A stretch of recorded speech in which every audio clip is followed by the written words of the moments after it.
The HOA was demolishing my lake mansion for failing to pay HOA fees. Fees for an association I wasn't even a part of. I returned from a 6-week trip to find a wrecking ball tearing through the walls of the home I built with my own hands. They crushed everything, including my late wife's piano. The foreman just handed me a forged document and said, "You're part of the HOA now."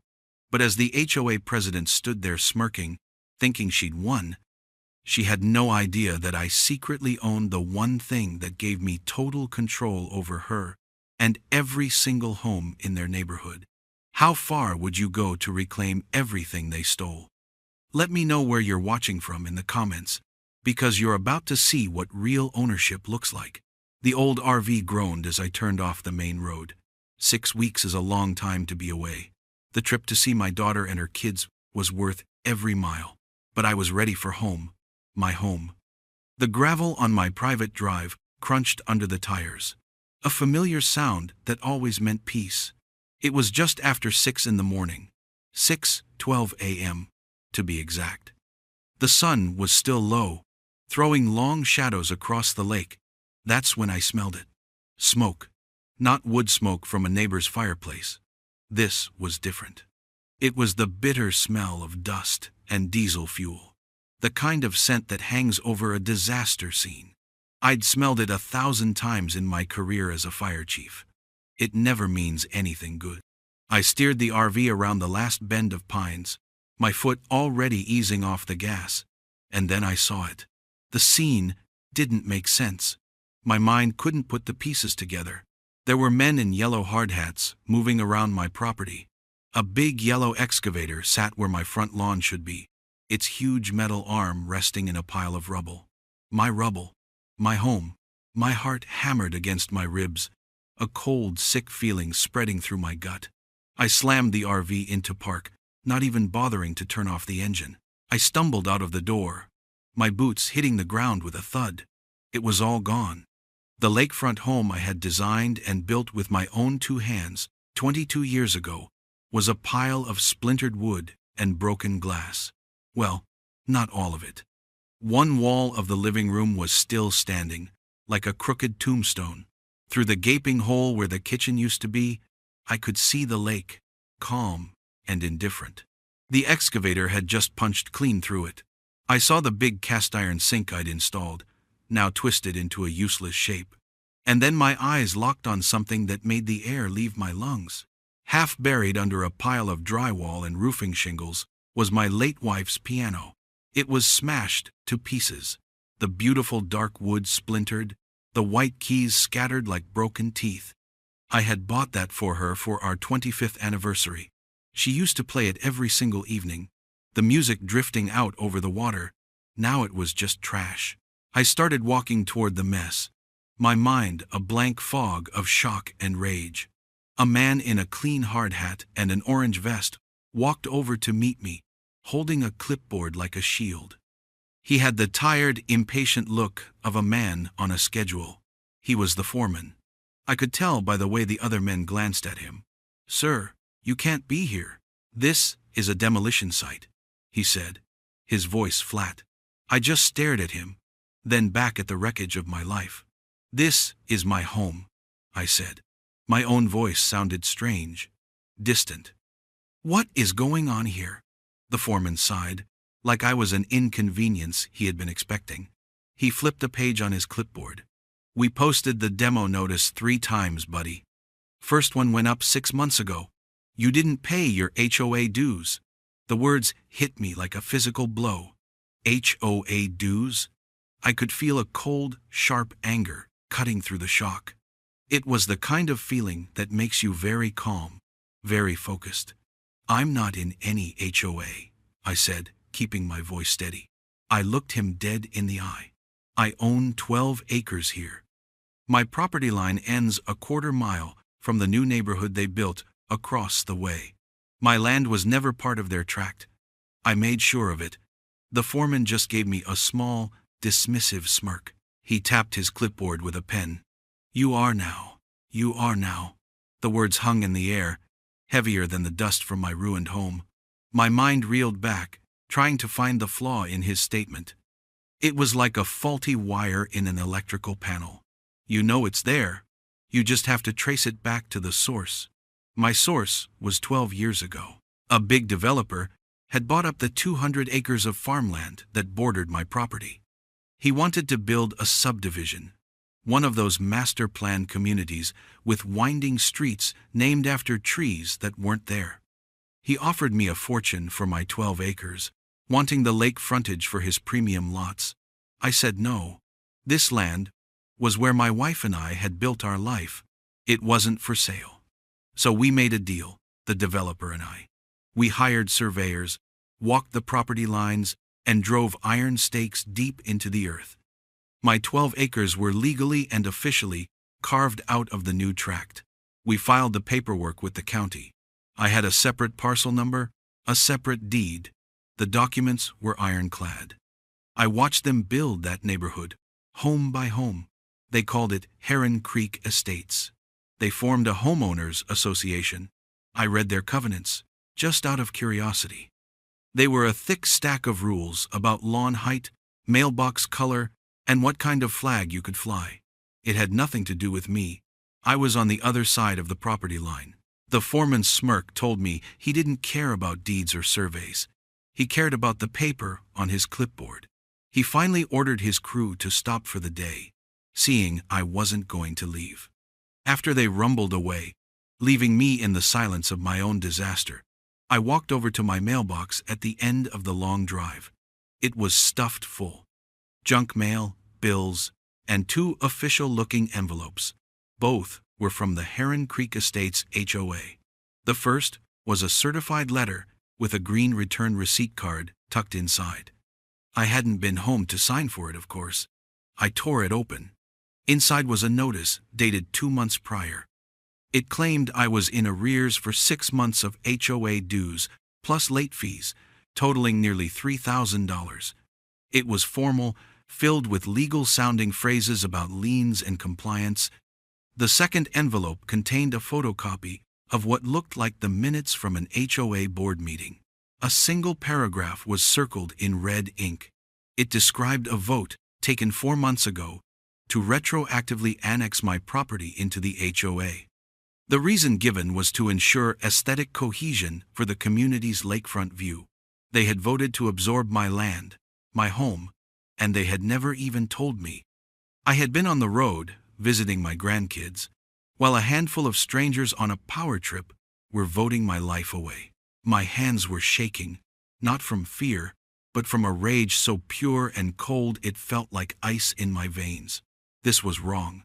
This wasn't just a mistake in paperwork. It was a deliberate land grab. I pulled out my phone and dialed the county records office. A pleasant-sounding woman answered. I gave her my name and parcel number and explained that my home was being demolished. I asked if the county had condemned it for any reason. "One moment, Mr. Whitaker," she said. I heard the quiet clicking of a keyboard. The silence stretched on. I looked at the splintered wood that used to be my porch, the porch where my wife and I drank coffee every morning. "No," the clerk said, her voice sounding confused. "I have no record of a condemnation order for your property. Your home had a clear certificate of occupancy. Your property taxes are paid in full." I took a slow breath.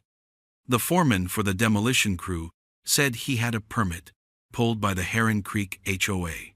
More clicking. Then, a long pause. When she spoke again, her professional tone was gone. She sounded troubled. "Mr. Whitaker, this is very strange. I see the demolition permit you're talking about. It was pulled by the HOA, just like you said. But," she hesitated, "according to our official maps, your parcel isn't even in their jurisdiction. They have no legal authority over your property." The ice in my veins turned to steel. My training as a fire chief kicked in. You don't get emotional at the scene of a fire. You get facts. You find the point of origin. "Then who signed the order?" I asked, my voice flat. "Who authorized the permit?" There was another pause. "Sir, I probably shouldn't," she started, but I cut her off. "My name is Jack Whitaker. I was the fire chief for this county for 30 years. I know a thing or two about official documents. A crime has been committed here, and I need to see that signature." She must have heard the authority in my voice, the absolute lack of doubt. "All right, Jack," she said, her voice dropping to a near whisper. "I'm sending the PDF to your email right now." My phone buzzed a second later. I opened the file. It was the standard county demolition permit, and there, at the bottom, in the box labeled Property Owner Authorization, was my signature. Or at least, it was supposed to be. I stared at it. It was my name, in my handwriting.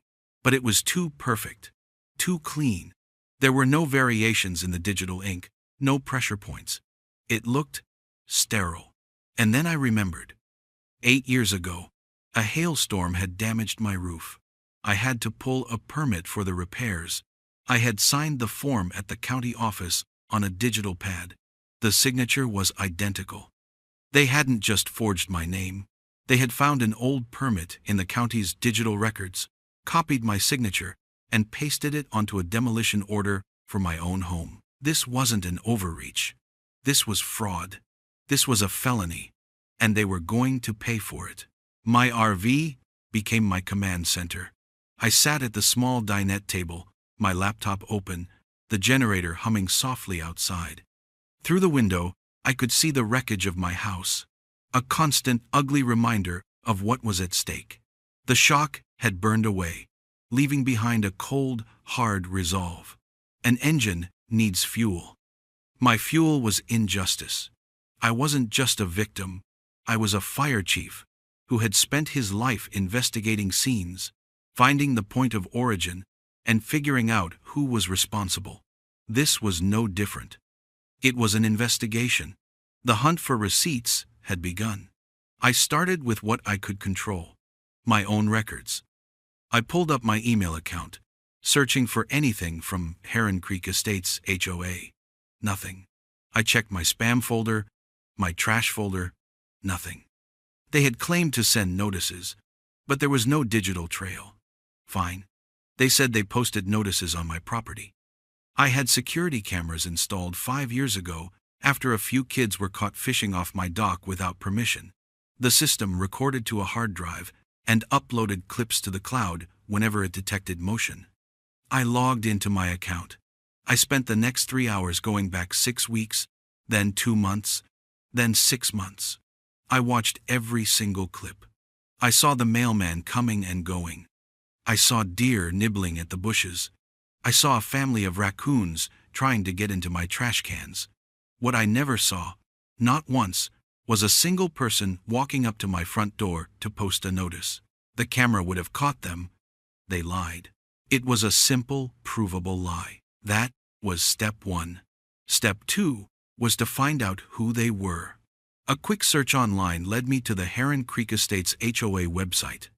It was mostly generic, filled with pictures of happy families and reminders about lawn maintenance. But I found a public documents section, a sort of online filing cabinet. It was poorly organized. Most of the links were broken. But I am a patient man. I started clicking on everything, digging deeper. Tucked away in a forgotten corner was a link to an old community forum, the kind people used before social media took over. It was a digital ghost town, but the posts were still there. I started reading. And then I found it. A thread from 4 months ago, started by the board president, a woman named Linda Rosewell. The subject line was, "Uncooperative lakefront property." She was talking about me. I read her posts, my blood turning to ice. She wrote about the eyesore of my older, custom-built home, not matching their cookie-cutter aesthetic. She complained about my refusal to sell years ago. And then I saw the message that laid it all bare. It was the third email in the chain, sent by her. It read, "If he won't sell, we'll force a compliance lien. We'll make it make sense. Trust me, we'll make it make sense." The words of a bully who knows the rules are against her. So she plans to break them and fix the story later. Now I had motive. I went back to the forged demolition permit on my laptop. I put it side by side with the old roofing permit from 2014 I had saved in my own files. On the roofing permit, my signature, captured on a digital pad, had a distinct blue tint. The forgery on the demolition permit was stark black. It was a photocopy of a photocopy. A ghost. But that wasn't the real proof. Most people don't know that a PDF file carries its own history, its own fingerprints. It's called metadata. I opened the properties of the demolition permit PDF, and there it was. A log of every time the file was created, opened, and modified. The original permit was created at the county office during business hours, but there was another entry, a modification. The file had been edited, saved, and finalized on a home computer registered to a user named Linda R. The timestamp made my breath catch in my throat. The final change was made at 2:07 a.m. on a Tuesday night. This wasn't a clerical error. This was a planned, deliberate act of fraud, cooked up in the dead of night. The next morning, I drove into town and went to the sheriff's office. The man behind the desk was Sheriff Miller, a man I'd known for 30 years. We had worked dozens of fire and emergency scenes together. "Jack," he said, his face clouding with concern as he stood up to shake my hand. "I heard about your place. I'm so sorry." We sat in his office. I didn't raise my voice. I just laid it out, piece by piece, the lack of notices, the security footage, the HOA forum post. I showed him the 2 permits on my tablet, the 2 signatures side by side. I pointed to the metadata, the timestamp, 2:07 a.m. He leaned back in his chair, a grim look on his face. "Jack, officially, you need to file a formal complaint, and we'll open an investigation. You know the process." I nodded. "But," he said, leaning forward and lowering his voice, "you didn't hear this from me. That HOA? Linda Rosewell? This isn't their first go at a land grab." He explained that his office had received at least a half-dozen similar complaints over the past few years. Bogus fines, threats of liens, people being pressured over property lines. But every single one of them had backed down. They had settled quietly, paid a fine, or given up a few feet of their yard just to make the headache go away. He opened a drawer and slid a simple sheet of paper across the desk.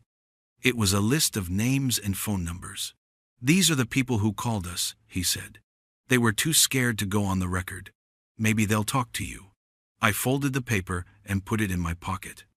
I stood up and shook his hand. I wasn't angry anymore. I was determined. Others had been bullied into silence. Not this time. This time, they had picked the wrong man. To fight a lie, you need the truth. A truth so hard and so heavy that it can crush their story.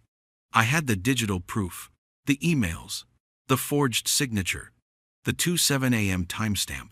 But that was all on a screen. I needed something real, something you could hold in your hand. I needed physical proof that my house was sound, that there was no reason, other than greed, to tear it down. And for that, I knew exactly who to call. Doug McAllister. We called him Stitch back in the day because he could patch up any broken thing, whether it was a cracked fire engine chassis or a rookie's rattled nerves. He was a retired structural engineer, a Vietnam vet who still walked with a slight limp and a whole lot of authority. He knew building codes better than most lawyers know the law. I called him. I didn't even have to finish explaining. "I'll be there in an hour, Jack," he grumbled. Got my boots on. Stitch arrived in his old Ford pickup, a thermos of black coffee in one hand and a beat-up hard hat in the other. He walked over to the edge of the rubble, leaning on his cane, and just stood there for a full minute, silent. His jaw was tight. "This wasn't a collapse, Jack," he said, his voice a low growl. "This was an execution." He didn't need to see any paperwork to know that. He could read the story in the way the walls had fallen. He spent the next hour walking the perimeter, his expert eyes scanning everything. He looked at the rebar sticking out of the concrete foundation. He picked up pieces of shattered load-bearing beams. Then he looked at me. "They'll claim it was unsafe, condemned, a hazard to the community. We have to prove they're lying." I nodded. How do we do that? Stitch just smiled, a grim, humorless expression. We build a case. Brick by brick. His first tool wasn't a hammer. It was a drone. He pulled a compact little quadcopter from a case in his truck. The best inspector is the one who sees everything, he said, as he sent it buzzing into the air. From the tablet in his hands, we got a bird's eye view of the entire scene. He flew it low and slow over the foundation, the camera pointing straight down. The images that came back were crystal clear. We were looking for stress fractures. Big, ugly cracks that would prove the concrete slab was failing. There were none. The foundation I had poured 22 years ago was as solid as the day I built it. There was no upheaval, no sinking, no sign of any structural failure whatsoever. Print these out in high resolution, Stitch said, saving the files. Exhibit A. The foundation was sound. Next, he had me pull out my original blueprints and construction permits. He spread them out on the hood of his truck. He traced the lines with his finger. 1/2-inch rebar, 12 inches on center. Double-joisted floor supports.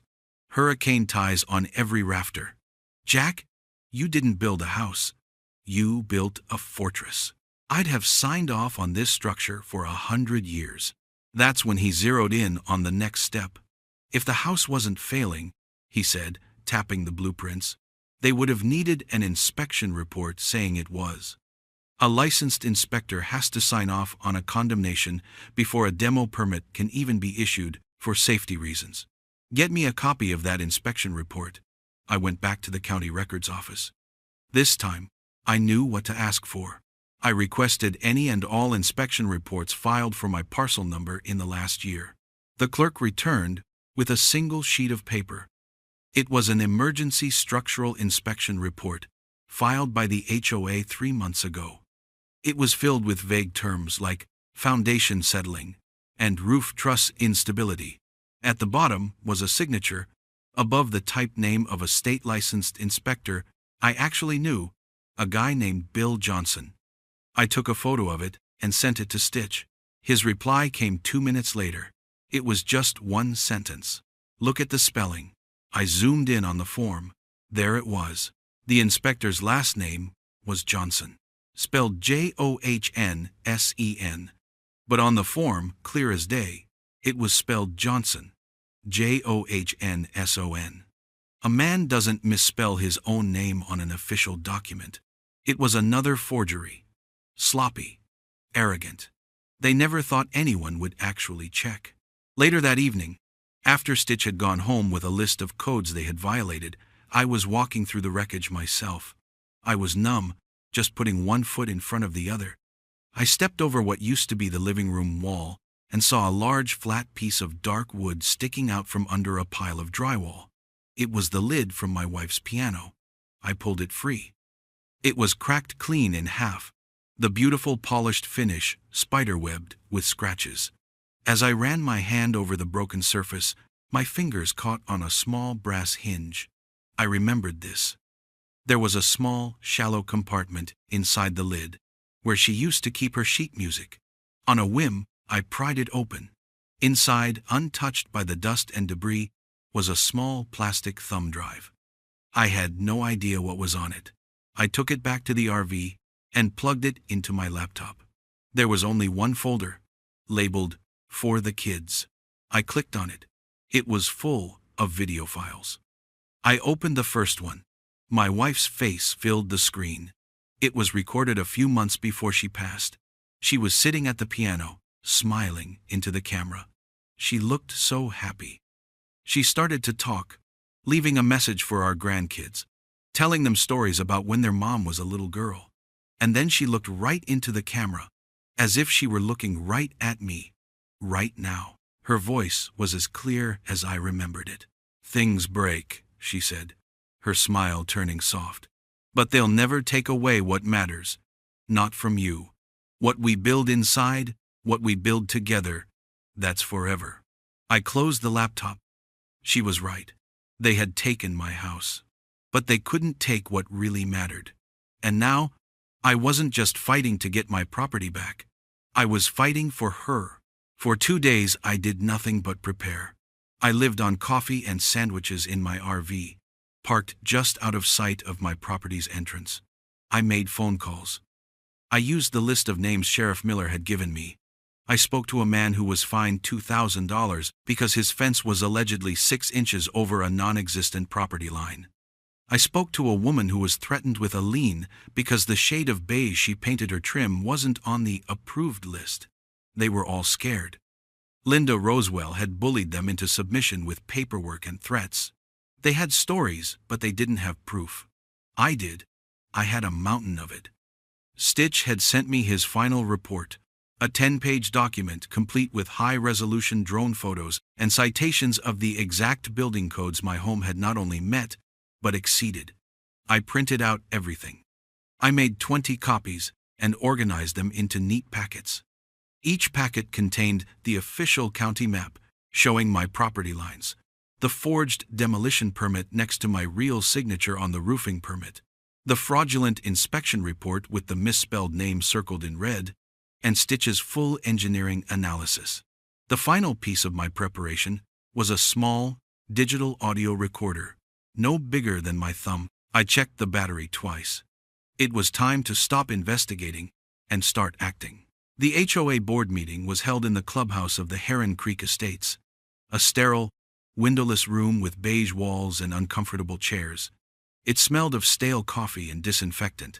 About 15 residents were scattered around the room, looking bored. At the front, behind a long folding table, sat the board. In the center was Linda Rosewell. She wore a sharp navy blue pantsuit and a tight, fixed smile. She ran the meeting like a drill sergeant, her voice sharp and condescending as she shot down a resident's request for a new type of flowering bush. "The approved list is the approved list for a reason, Mark," she said, her tone dripping with false patience. "It ensures aesthetic cohesion." I sat in the back, silent. I let her go through her agenda items. I watched her wield her little gavel, radiating an aura of absolute control over her tiny kingdom. She didn't notice me at first. When she finally did, her eyes narrowed for a fraction of a second, but her smile never faltered. She saw me as a problem that had already been solved, a piece of trash that had been swept off the board. She was about to find out how wrong she was. When she reached the new business portion of the meeting, I stood up. A few heads turned. The room got quiet. Linda looked at me, her smile tightening. "Mr. Whitaker," she said, her voice like fingernails on a chalkboard. "This meeting is for members of the Heron Creek Estates Homeowners Association. I believe your membership status is resolved." I gave her a calm, steady look. "I'm not here as a member, Linda. I'm here as the owner of the property you illegally demolished." I walked to the front of the room and placed a stack of my prepared packets on the table in front of her. Then I turned and began handing them out to the other board members and the residents in the audience. People took them, their faces a mixture of confusion and curiosity. I watched Linda's eyes scan the first page, the official county map. A flicker of panic crossed her face before she replaced it with a mask of indignation. "This is highly irregular," she sputtered. "These documents are unverified." "They're all public record," I said, my voice filling the quiet room. "As you can see on page 1, my property has never been part of this HOA. On page 2, you'll find the demolition permit, bearing my forged signature, which was copied from a 2014 roofing permit, also included for comparison. On page 3, you have the fraudulent inspection report. You'll note that the inspector's name is misspelled. A man rarely makes that mistake on an official document." A low murmur spread through the room. People were flipping through the pages, their eyes wide.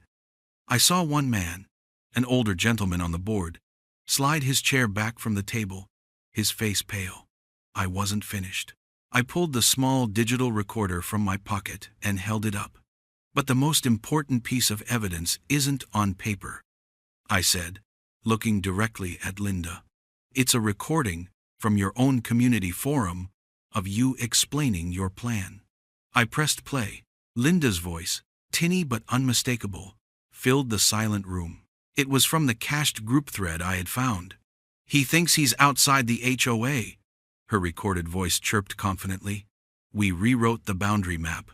The gasp from the residents was a single, sharp sound. The room was dead silent. Every eye was on Linda. Her face had gone from pale to beet red. The mask was gone. All that was left was pure, undiluted rage and panic. The older board member, who had pushed his chair back quietly, stood up and walked out of the room without a word. Before anyone else could react, a man in a cheap suit at the end of the table stood up. He was the HOA's lawyer. He adjusted his tie and puffed out his chest. "This is a gross violation of privacy," he blustered, trying to sound intimidating. "This recording is inadmissible. None of this will hold up in court, Mr. Fide. Whitaker." He looked at me with a dismissive sneer, confident that the threat of legal action would silence me, just as it had silenced everyone else. I just looked at him, and for the first time that evening, I let myself smile. It was a small, dry smile. "That's fine," I said, my voice calm and clear. "I'm not going to court. I'm going to title." The lawyer's smug expression faltered.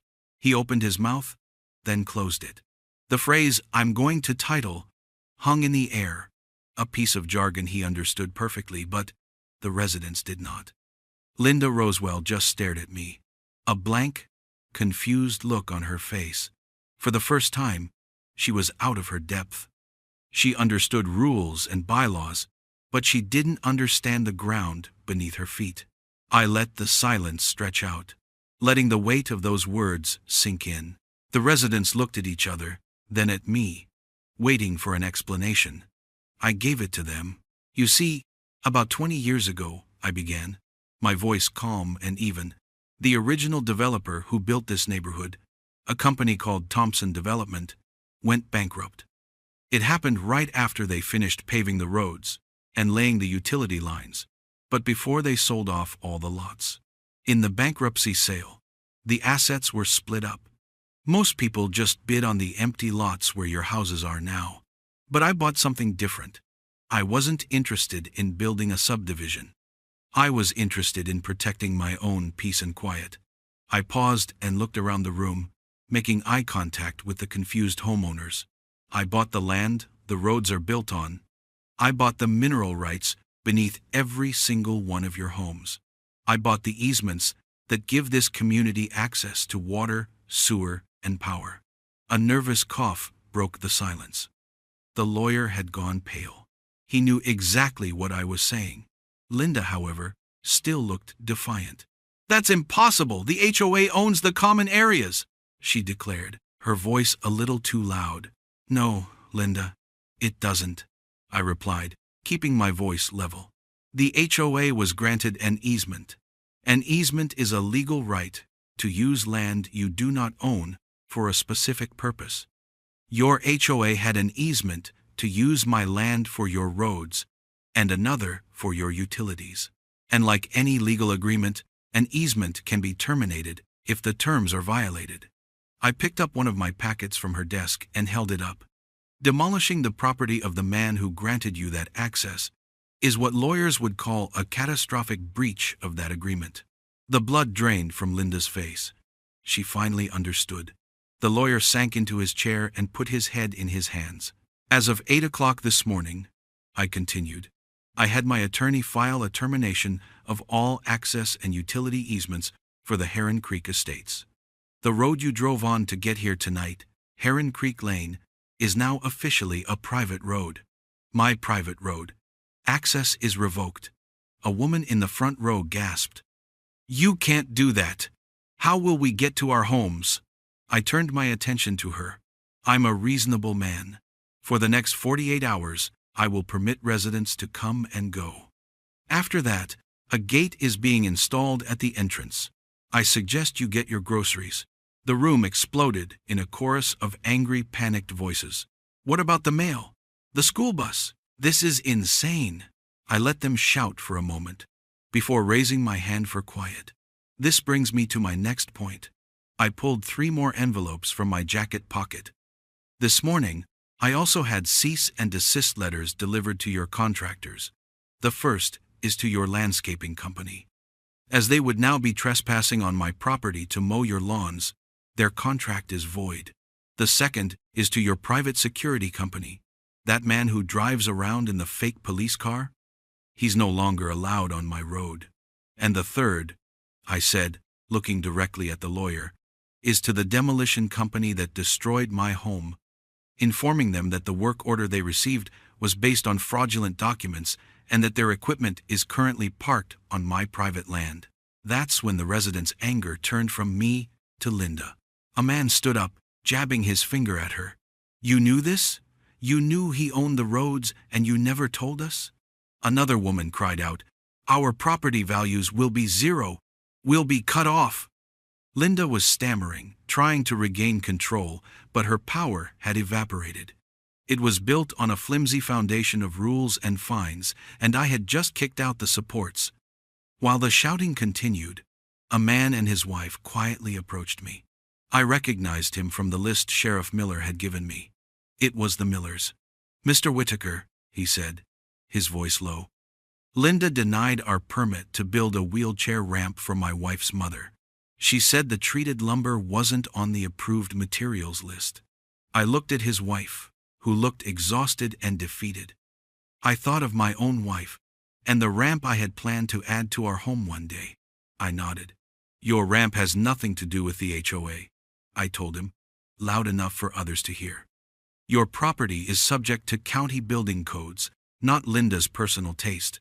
Get a permit from the county. Build your ramp. If anyone from the HOA sets foot on your property to stop you, they'll be trespassing. He stared at me for a moment, and then a slow, hopeful smile spread across his face. He reached out and shook my hand. It was a small moment, but it changed the feeling in the room. I wasn't a new tyrant. I was the one who was finally tearing down the fake walls Linda had built around them all. Things fell apart quickly after that meeting. Linda Rosewell's tiny empire, built on a bedrock of lies, crumbled under the weight of one simple truth. She didn't own the ground it stood on. The community she had ruled with an iron fist turned on her. Panic is a powerful motivator. The residents, facing the reality of being stranded in their own homes, held an emergency meeting without her. They voted to remove her and the entire board, but it was too little, too late. The HOA was effectively powerless. They couldn't hire a lawyer to fight me, because that would mean paying the lawyer, and they couldn't collect dues to pay him. It was a perfect feedback loop of failure. Linda, however, didn't go quietly. A cornered animal is a dangerous one. 2 days after the meeting, as a crew was installing the posts for my new gate at the end of Heron Creek Lane, 2 sheriff's deputies pulled up. Linda was in the passenger seat of the lead car, pointing at me with a shaking, manicured finger. She had called them, of course. She filed a complaint, claiming I was harassing her and illegally blocking a public road.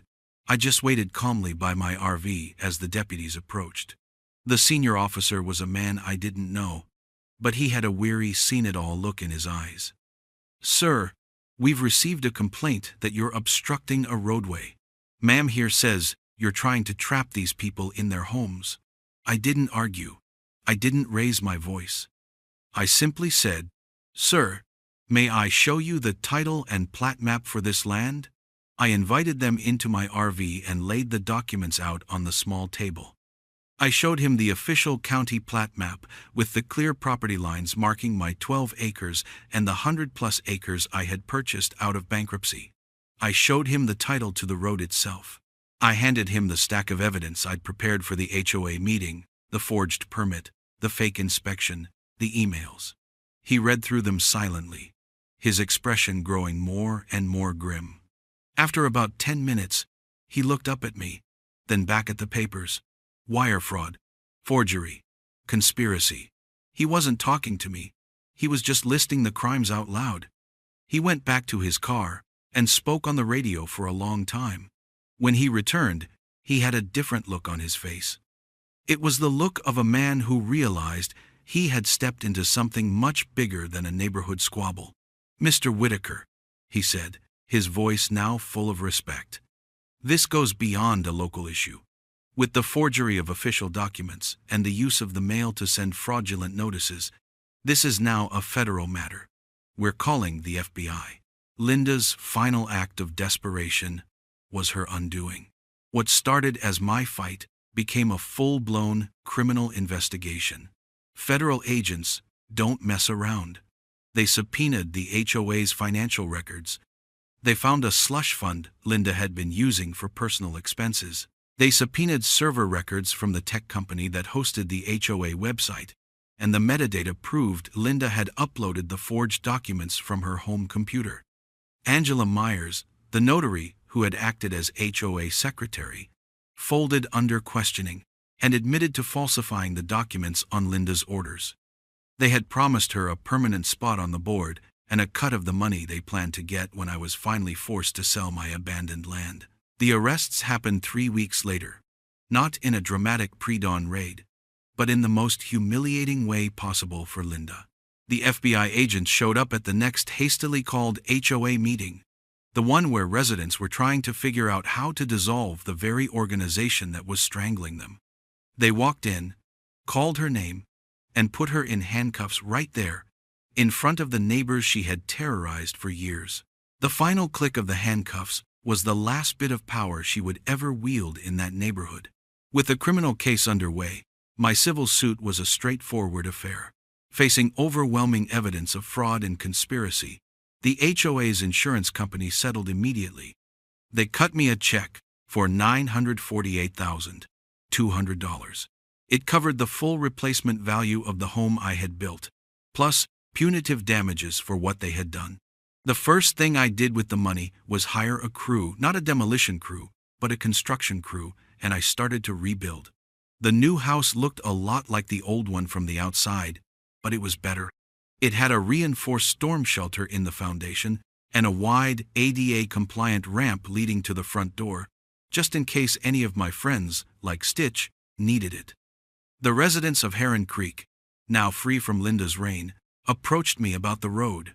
I didn't want to be a new landlord, so we formed a new, voluntary neighborhood group.